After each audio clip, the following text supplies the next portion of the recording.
Today, our resident video expert, Kim Rittberg, is going to show you how to make great video content when you're all alone. Stay tuned. This episode of Keeping It Real is brought to you by Real Geeks. How many homes are you going to sell this year? Do you have the right tools? Is your website turning soft leads into interested buyers? Are you spending money on leads that aren't converting? Well, Real Geeks is your solution. Find out why agents across the country choose Real Geeks as their technology partner. Real Geeks was created by an agent for agents. They pride themselves on delivering a sales and marketing solution so that you can easily generate more business. Their agent websites are fast and built for lead conversion with a smooth search experience for your visitors. Real Geeks also includes an easy-to-use agent CRM. So once a lead signs up on your website, you can track their interest and have great follow-up conversations. Real Geeks is loaded with a ton of marketing tools to nurture your leads and increase brand awareness. Visit realgeeks.com/keepingitrealpod and find out why realtors come to Real Geeks to generate more business. Again, visit realgeeks.com/keepingitrealpod. And now, on to our show.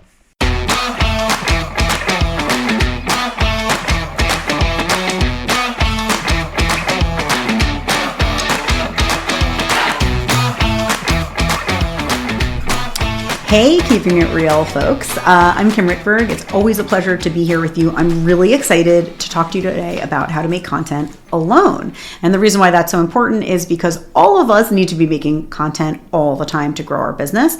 So as a real estate agent, you need to make content. You don't always have somebody with you. If you do, you have an assistant or a social media manager, that's awesome. But a lot of time you don't. So I'm going to go through the specific details on how to make content when you're alone. So I'm Kim Rittberg. I'm an award-winning digital marketer. I spent 15 years in media, meaning I was the person writing and producing scripts for national news outlets like Inside Edition and Fox. I even went to the Oscars for Us Weekly. I was the video head for Us Weekly, and now I love taking all that knowledge about how to write scripts, create content that really appeals to people from social media, and help you real estate agents grow your business. And I'll tell you, the rules about what makes great content never changes. The platform changes, how you make it changes, the technology is much more accessible now. But making great content is universal, and you can learn it. It's a skill you can learn. And I now teach agents across the country in group courses, my video bootcamp course, and I do one-on-one work where I work directly with agents to help them make better content, specifically to get leads, to sell more homes, and to get more clients, to grow your revenue. So I want to jump right into how to make content when you're alone. So I was thinking about this recently. I went to Paris. Very nice, right? I went to Paris. And I went to Paris to piggyback my husband's work trip. And so what ended up happening was I had a day where I was by myself, and I was like dressed nice, and I wanted to shoot some content. And I'm like, okay, like I'm thinking in advance, what am I going to do when I shoot the content? What am I going to use? What tools am I going to use? And I realized this is great. This is something I teach my clients and students in my courses. So I wanted to bring you into it. So when you're thinking about filming by yourself, the situations where you might need it is you might be doing a home tour.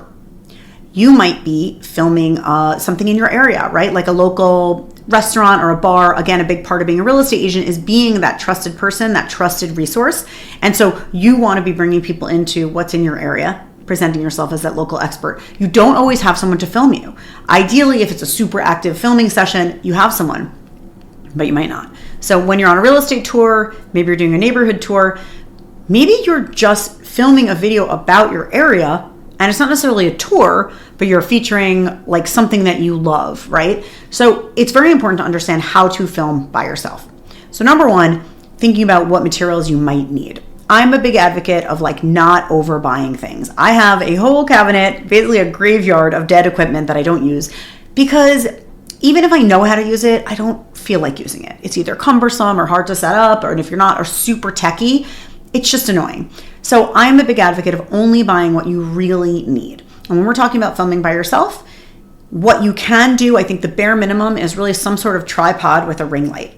And now if you're sitting in your office and you're not out on the go, a standing tripod, meaning there's like three things on the bottom, a stand, you can put your phone in it, and a light around it. That's going to light you nicely, and that's not going to have your phone bobble around. Now, if you're on the go, it's important to get something like that, but that really can fit in your bag, in your briefcase, whatever. that you can bring with you. Not too big, not too cumbersome. So one thing is if you're filming content on the go, like for example, like I mentioned, I was in Paris, I had a selfie stick that then doubles as a tripod. Why is that a great piece of equipment to have? So the selfie stick, you can hold it across, you can hold it out from you, and then you can film yourself. But when I opened the tripod, that's when I could sit it on the street and walk by and create content, capture content without needing someone to help me. So that was an all-in-one. So I bought a little selfie stick that then had a little tripod that opens out from the selfie stick. So selfie stick has like an arm, a metal arm. Those little tripod legs folded out from it. It folded down to a really small size that could fit in my purse. So to me, that's very important. I'm on vacation. I'm not carrying around a backpack. I'm just wearing a regular bag. So that is what I got. So again, I recommend a tripod with a ring light, whatever size fits where you're going to be. So if we're talking about filming on your own and you're going into an apartment and you're kind of by yourself, yeah, just bring a tripod with a ring light, set it up. But if you really think you're going to be out on the go, I would recommend getting like a traveling tripod, a small one. And if you're looking for like specific materials, you can message me. You can message me on Instagram. I'm Kim Rittberg, Rittberg. Message me and I'll give you some ideas. So once you have your materials, you bought your equipment, you got to think about what you're going to film, right? So you have to have a plan in mind. So let's say, for example, you want to film something awesome in your town. Maybe you want to feature a really great new restaurant. So when we're talking about what are you going to film, you have to think about how am I filming this? Where am I going to be? What might it look like? So knowing where you're going to film. So I'm going to go back to the example of me being in Paris. And I have a video that I have on Instagram. It says like how I filmed myself when I was in Paris. You can set up the tripod, put it on the ground. And again, this depends on how big your tripod is, but you're going to put it down on a surface, either on the ground or on a table or something like that. You're going to turn it on. The best resolution of the camera is not the selfie mode, it's the regular mode. But if you can't manage that, do selfie mode so that way you can see the screen. You prop it up on the tripod and you set it down. And let's say you want a shot of you like walking into the restaurant, right? Or maybe you're walking in. So for me in Paris, I wanted a shot of me walking by the camera on the Seine River. It was like a cool shot. It's just like you could see the water next to me, a little pedestrian overpass. You could see people kind of walking around. It looked Parisian. And I wanted to get the idea that I was in Paris, right? That I was there. So I walked really far away from the tripod. You don't look at the camera and you walk consistently past the camera. This is called B-roll footage. It's footage where it's not the action, it's not you talking to the camera. It's kind of action that shows what's going on. So let's say, again, you're going to the restaurant. Maybe you set up the tripod where you're seeing the name of the restaurant above you and you're walking through it. So maybe we're seeing I'm going to like pick like a random restaurant in New York City. White Horse Tavern. It's a bar near where I used to live in the West Village of New York City. White Horse Tavern, the sign is above you. The tripod is set up across the street. You walk across the doorway and you're setting up that you're going in. Or maybe you're walking from one side, you're going into the door, and then you close the door.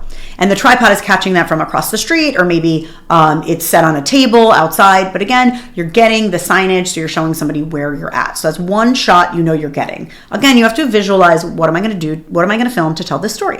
So if you know you're going to talk to camera, and I'll explain a little bit about what's happening, you can be setting up that camera where you're talking to camera. So we just got the shot where you're walking in and you're walking into the restaurant, and then you can be setting up that little tripod at a table, or you can bring it inside where you're filming as long as it's not loud. Set it up, talk to camera. We're talking about framing it, meaning like what does it look like? What does the composition look like? You don't want to be too close. You want it to be so that there's a little bit of space above your head. There's, more of your body in the shot. And when you're really trying to establish where you are, you want to film a wide enough shot so that you're seeing more behind you. A lot of times we see a lot of content on social media. It's like the same background. We're talking to camera, you're in your office. It's a lot of the same. When you're out and about, really make it look different. Like capture that cool stuff. If this restaurant has some really cool fountain, if this restaurant has a really amazing mosaic wall, maybe it has like a cool living wall of plants. Maybe it has a cool smoker. Maybe it's like a barbecue pit with an amazing smoker. Really capture that, whether you're in the shot or not. You want to be capturing that content, okay? And we talked a little bit before I mentioned about prepping your video. Write it down have your overall idea ready. I like to say prepare your script. A script makes it seem like you have to write it out like an article. Even just 3 bullet points of what you know you're going to cover, that will help keep you organized. It will help keep you moving. It will make sure your video is more interesting, and it'll make sure you don't ramble. I think it's very important to understand, without a structure, a script, or bullet points, you're just going to ramble because you're not really know what you're covering. So it's always important to go in with the plan. So let's say you say, okay, I'm going to walk into this restaurant. I'm going to show the sign. In the restaurant, I want to cover the kitchen. I want to film the actual dining area, and I want to talk to the camera about what I think is interesting about it. So you have to be thinking about the shots. So you want that exterior shot that says the name of the restaurant. You're going to want to show the actual inside of the restaurant. But for that shot, you can hold your camera and be turning the camera ever so slightly, very slowly, to show all the different sides of the restaurant. If you do not have a steady hand, you can always film it steady. You can play with a lot of things and edit. Don't worry about it. If you do think you're going to be doing a lot of moving walking shots in terms of materials, you can always get a stabilizer or a gimbal to put on your camera. Totally optional, not mandatory. Again, in terms of preparing it, if you're filming for vertical social media like TikTok or Instagram, you're going to be filming things vertically. If you're filming them for YouTube and vertical, you're going to start to film horizontal, and then you can always edit it down to be vertical later. Make sure you're always filming in the highest resolution. Go check your camera settings. Google, how do I get the highest camera settings possible? Make sure for your own camera, you're filming on the highest possible settings. This will take up more space, but it will make a much better video. All right. And now, if you're doing a restaurant video, you might want to do something where you're showing someone around the restaurant. And even if you don't want to talk to camera, you're going to want to voice it over later. Voice over, it means when you hear someone's voice over the footage, write that down. When you're doing a voiceover, you really want to be concise, so write it down, and then you're going to record that. Lastly, if you don't have a tripod, you can always use a shelf. So, there's kind of always a ledge or a shelf or something. Sometimes I've used my purse. I take my purse, I lean it up against something. I've used a water bottle. I mean, it's just anything that you can get a steady place to put your phone can be a tripod. One thing to remember is lighting. So as you're filming all of these things, you always want to make sure you're getting good lighting, meaning it's not too dark, but it's also not too light. So if you're in the middle of the day and have a really, really bright light, that's going to really be harsh. Okay, it's not going to look that good. So you kind of want a balanced light, and you don't want to be half in shadow and half out of shadow. So you want to be in one spot. Consider the composition when you're filming. So it's good if you're talking, you can kind of be right in the middle of the frame or slightly to the side.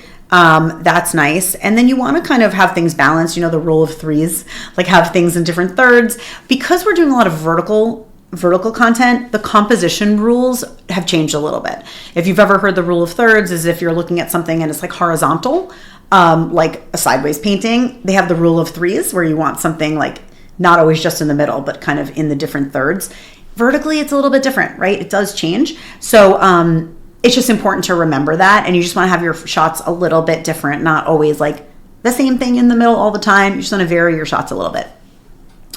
One thing to remember is very, very important. Always film B-roll footage. B-roll footage is footage of what you're seeing. So in a restaurant, that's the restaurant booths, that's the kitchen, that's the entrance sign. It's anytime that you're not really talking to camera.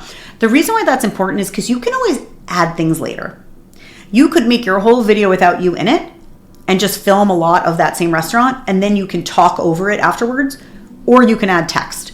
But without that B-roll, without that footage, it's hard for someone to know, what is this restaurant? Where is it? What's it like? What's cool about it? And again, when you're filming something, don't forget to think about, what do you think is cool about it as you're making that video? So you have to tell the story from your point of view. This is not a Google article about the restaurant. It's your point of view on the article, and it's your point of view on the restaurant. And that's why people are working with you as their agent. They trust you and they trust your opinion. And so lastly, so you're getting that B-roll, you're thinking about lighting and composition. And in terms of filming on your own, one last thing, when you're filming and you're out and about, give context to where you are. So if this restaurant is on the main street, make sure to show the main street. If this restaurant is a restaurant in the middle of nowhere and it's this beautiful farm, or maybe this beautiful sunset, this beautiful beach, show that. Sometimes we live in this small world, the phrase seeing the forest for the trees, or seeing the trees for the forest. But stepping back and saying, great, I'm in this little restaurant, awesome. Step back, where is this restaurant? Is it by a highway? Is it on a main street? Is it on a beach? So just giving a little more context to where this is. All right, so today we were talking about how to make content when you're alone. So I'm going to recap. Buy the right materials, so figure out what you're filming and if you're going to be on the move a lot or if you're kind of standing. You're going to be getting some sort of tripod with a ring light or like a little travel tripod, maybe with a selfie stick, whatever is good for you. You're going to prepare your video. Most important, think ahead about what you're going to talk about, what you want to capture. You can always write it later, but you need the ideas of what you're going to cover and what you're going to talk about. You really only get one chance to film it, so make sure to cover filming a lot of it, film all the interesting things that you might have noticed. And lastly, on that note of making sure you know what you're filming, if you're going on vacation, same rules apply. Like, think about all the things that make your vacation interesting. So you would want to film the ski slope or the pool or the ocean or your hotel or an amazing meal you had. So you really want that varied content. The one thing is you don't want a video of just you talking to camera when you're in the Bahamas. I want to see the Bahamas, right? So really bring people into your life by capturing as much content as possible. You can always add text or voiceover later. All right. As you can tell, if you could probably tell by my voice, I love teaching people about video. Video can grow your business. It is the most amazing thing. And if you don't know how to make great video to grow your business, you're never too late. It's never too late. You're never too old. You're never too young. It's perfect. So reach out to me. I'm at Instagram, Kim Rittberg, KimRittberg. I also have really awesome free downloads you can grab from kimrittberg.com/newsletter. Drop me an Instagram. I love hearing from the Keeping It Real folks. You're all really cool. And I've now worked with so many of you in my video bootcamp classes that I run twice a year. Reach out. I hope to hear from you. And if you're making content when you're alone, make sure to tag me in that video, whether you're making an Instagram story or a full reel. I want to hear what you're making when you're alone. Tag me and I will cheer you on. I am a big cheerleader. All right. Thank you so much for joining me. I am Kim Rittberg and I'll talk to you next time.